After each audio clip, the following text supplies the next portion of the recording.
Mais uma vez, o nosso coração, nosso corpo, todo o nosso ser, se colocam diante do Senhor para louvá-lo, bendizê-lo, adorá-lo e glorificá-lo.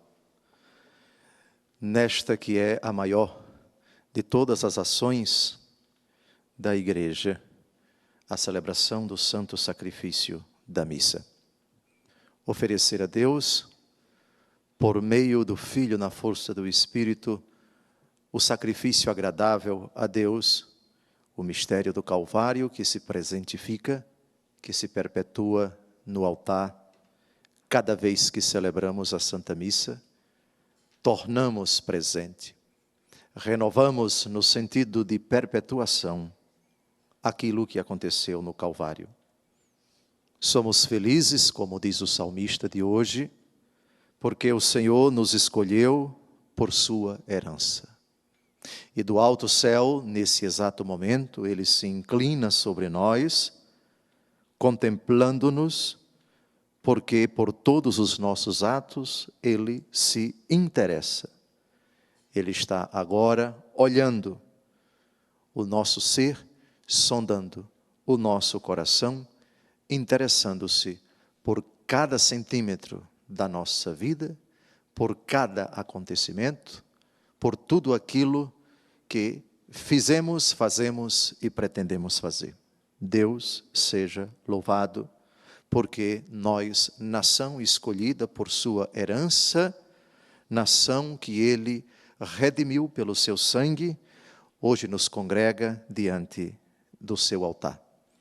Durante a vida pública de Jesus, não foi diferente.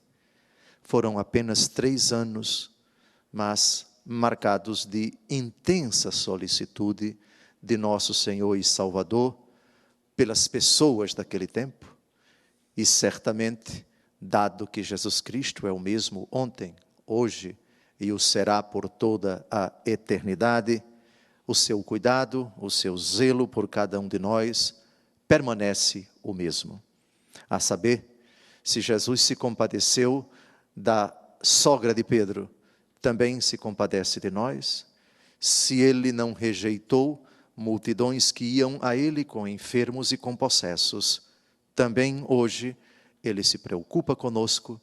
O poder que Ele manifestou no passado é o mesmo que continua a operar, a manifestar no presente e sempre, até que Ele venha com poder e glória para julgar os vivos e os mortos. Retomo uma frase do Salmo 32, Ele formou o coração de cada um e por todos os seus atos se interessa. Se repararmos bem, há uma gradação, há uma distinção da manifestação da bondade de Jesus no Evangelho de hoje. Primeiro, uma pessoa tomada individualmente. Depois, várias pessoas. E na manifestação do seu poder a várias pessoas, cura de enfermidades, exorcismos, e depois Jesus cuida de se afastar deles. É curioso isto. E há um significado profundo para cada um de nós. Jesus sai da sinagoga, entra na casa de Simão. Estamos em Cafarnaum. Na sinagoga, Jesus prega. Foi lá na sinagoga de Cafarnaum, por exemplo, que nosso Senhor Jesus Cristo nos presenteou com o rico ensinamento da promessa da instituição da Eucaristia. O pão que eu hei de dar é a minha carne para a vida do mundo. Quem come a minha carne e bebe o meu sangue, permanece em mim e eu nele. O meu corpo é verdadeiramente uma comida, meu sangue é verdadeiramente uma bebida. Esse discurso do capítulo 6 do Evangelho segundo João foi pronunciado na sinagoga de Cafarnaum. Saibam vocês, hoje o sítio arqueológico de Cafarnaum nos mostra que a distância da sinagoga de Cafarnaum para a casa de Pedro, a casa onde morava a sogra de Pedro, não mais de 400 metros, bem pertinho. Jesus sai da sinagoga e entra na casa de Simão. Certamente ele foi informado que a sogra de Simão estava sofrendo com febre alta e eles pedem a Jesus em favor dela. Vocês repararam o verbo utilizado no salmo que nós acabamos de ouvir, no versículo 13, o Salmo 32. Do alto dos céus o Senhor olha e observa, ele se inclina para olhar todos os homens. O mesmo verbo, o evangelista de hoje, São Lucas, utiliza, inclinando-se sobre ela, Jesus ameaçou a febre e a febre a deixou. Inclinar-se, um verbo que evoca também outro verbo tão importante utilizado por São Paulo na carta aos Filipenses, do aniquilamento, do rebaixamento.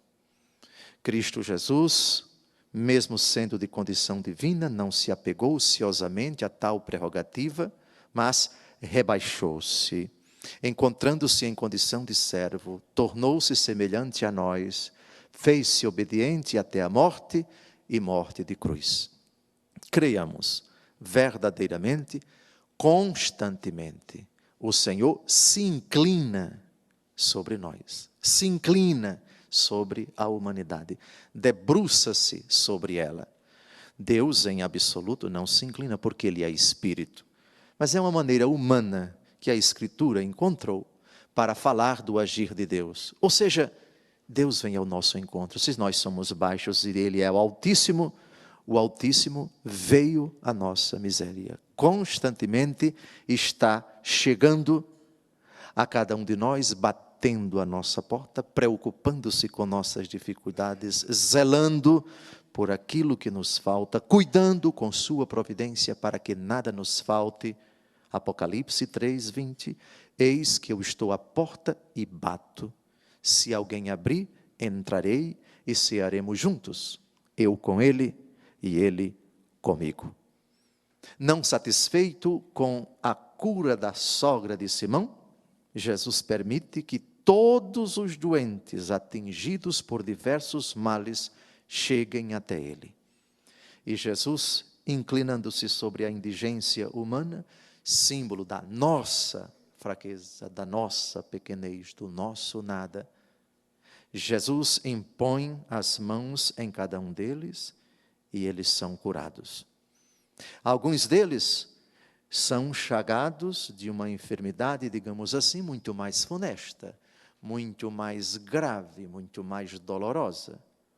As chagas da alma, diz o texto, de muitas pessoas também saíam demônios, gritando, tu és o Filho de Deus. É significativo que no Evangelho de hoje, 2 vezes, São Lucas, que é médico, São Lucas é médico. O dia dele, 18 de outubro, é o dia dos médicos, é o patrono dos médicos. Reparem o que esse médico coloca, o verbo que ele utiliza para falar da cura da sogra de Simão e para falar dos exorcismos, o verbo ameaçar. Inclinando sobre ela, Jesus ameaçou a febre. E Jesus também ameaça os demônios e não os deixa falar, porque eles sabem que Jesus é o Messias. Os demônios aqui dizem uma verdade, tu és o Filho de Deus, mas Jesus os ameaça. No capítulo 1 do Evangelho, segundo Marcos, sabemos quem tu és, o Filho de Deus, cala-te e sai deste homem. É muito importante que nessa manhã nós reforcemos a nossa fé no Jesus ameaçador. Jesus, aquele que ameaça. Quando Deus ameaça uma enfermidade e o demônio, é porque Ele nos ama e fustiga aquilo que nos prejudica. Mas não esqueçam que Jesus também nos ameaça. Nos ameaça com a possibilidade do inferno. Nos ameaça com a possibilidade da perdição eterna. Não por castigo dele, mas por decisão nossa. A ameaça, ela é também um instrumento da misericórdia, da doçura desse Deus que se inclina até nós. Uma mãe que não ameaça o seu filho quando ele está se afastando da verdade, quando ele está na desobediência, não é uma verdadeira mãe. Por favor, queridos amigos telespectadores da Rede Século XXI, Recordai, há determinadas palavras na Bíblia que a gente muitas vezes não para, não se atém, e não se debruça, e não se inclina sobre elas. Jesus, que me ama, me ameaça. Eu te louvo, Jesus, pelas tuas ameaças, que não são para me deixar com medo de ti, mas para que eu tenha muito medo de mim. A ameaça é para isso. É para que eu veja bem do que eu sou capaz e até onde a minha capacidade pode chegar. Por isso, a ameaça é prova de amor. Quando ameaçamos um inimigo nosso, não chega aqui perto, porque senão você vai ver só o que vai acontecer. É também uma maneira de nos defendermos, é uma maneira também de preservarmos o nosso ser de fustigações, de prejuízos, de danos. Portanto, ameaças em dois frontes. Ameaçar os inimigos que colocam em risco a nossa integridade física e espiritual. Porque o Senhor nos ama, não mexam com os meus. Um dos salmos diz, não toqueis nos meus ungidos. Não façam mal aos meus, porque esses são meus, são os meus protegidos, são os meus amparados, são os meus pimpolhos. Mas também, para os próprios pimpolhos, você tome cuidado. Eu amo muito você, mas exatamente por amar você, eu lhe advirto da sua capacidade. Até onde você, sem mim e contra mim, pode chegar. Por isso, a ameaça que eu faço a você é dura, é dolorosa, é ameaça mesmo. Mas é exatamente porque eu amo você. Jesus, obrigado por tuas ameaças. São Paulo, na primeira leitura de hoje, dirige uma ameaça à comunidade de Corinto, que está extremamente dividida. E é uma divisão que é a obra-prima do demônio. Um dos nomes para o demônio é diabo, e diabo é aquele que divide, diabalo, uma realidade que divide, que separa, que causa cisão, diferente de símbolo.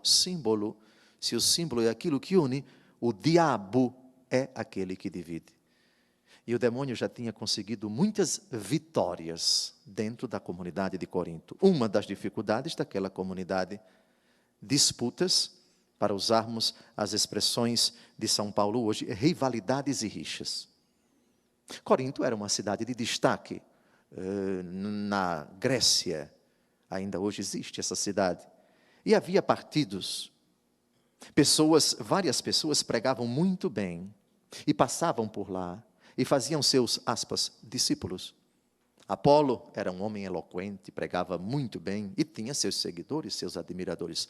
Paulo também pregava muito bem, tinha seus discípulos, seus seguidores. São Pedro provavelmente passou por lá, o primeiro Papa, tinha seus discípulos, seus seguidores. E havia também os relaxados, os que não queriam compromisso com ninguém. Então, São Paulo acusa, entre vocês se diz, eu sou de Paulo, eu sou de Apolo, eu sou de Cefas, eu sou de Cristo. E aqui ele faz uma ameaça. Eu não pude falar-vos como a pessoas espirituais, eu tive que falar-vos como a pessoas carnais, como a crianças na vida em Cristo. Ou seja, vocês ainda estão naquela imaturidade que não é própria de alguém que já amadureceu e que, portanto, tem condições de receber alimento sólido. Alimento sólido é uma doutrina consistente e mais aprofundada. Há certos ensinamentos que para uma criança que está no jardim, que está nos primeiros anos da escola, não é conveniente dispensar esse ensinamento, porque ela não tem capacidade de assimilar. Da mesma forma, espiritualmente falando, quando entramos na catequese, é lógico que os ensinamentos que os catequistas dispensam para as crianças que vão receber a Eucaristia é um ensinamento rudimentar. Já quando elas se matriculam para receber a confirmação, o ensinamento tem que ser mais aprofundado, de acordo com a capacidade dos adolescentes. E quando se trata de preparação para o matrimônio, para os outros sacramentos, enfim, à medida em que a nossa capacidade, como São Lucas diz, e Jesus crescia em sabedoria, estatura e graça diante de Deus e dos homens, à medida em que esse crescimento se manifesta, o ensinamento tem que ser mais profundo. E digo, as ameaças têm que ser mais contundentes. E aqui está a advertência de Paulo. Eu sou de Paulo, eu sou de Apolo. Não estás procedendo como pessoas simplesmente naturais? Quem é Paulo? Quem é Apolo? são servidores, são meros instrumentos. Eu plantei, Apolo regou, mas é Deus quem faz crescer. Nem quem planta, nem quem rega é propriamente importante. Parem de focar as atenções para os instrumentos. Porque o importante é Deus Todo-Poderoso, aquele que faz crescer. Quem planta e quem rega forma uma unidade, mas cada um receberá o seu próprio salário, proporcional ao seu trabalho. Não passamos, conclui São Paulo, de cooperadores de Deus. Vós sois lavoura, construção de Deus. Imagem bonita a da lavoura. A lavoura não pode fazer muita coisa, ela depende da natureza, depende de Deus, depende do agricultor. E a construção, ela depende da inteligência do arquiteto, depende da precisão com que se coloca o fundamento, com que se levanta a alvenaria. E isso, a construção, de certa forma, não se basta a si própria, não é autossuficiente, depende completamente de Deus. Chegou a hora de concluir essa homilia. Olhemos para o Senhor, que se inclina sobre cada um de nós. À luz da primeira leitura de hoje, depois de ele ter realizado maravilhas, a multidão pretende impedi-lo de sair, mas ele deseja sair. Eu devo pregar o Evangelho em outras aldeias, porque foi para isso que eu vim. É a palavra do Senhor, aquele que se inclina sobre nós, o mais importante nesta manhã, a fim de que nós, lavoura de Deus, construção de Deus, enquanto lavoura, produzamos muitos frutos. Enquanto construção, alicerçados, edificados, como diz São Paulo, sobre o fundamento dos apóstolos, tendo por Cristo pedra angular, permaneçamos uma construção sólida, firme e inabalável, porque esse é o desejo do Senhor, que nos ameaça porque nos ama. E porque nos ama, continuamente nos manda saudáveis ameaças. Louvado seja nosso Senhor Jesus Cristo. Assim seja louvado.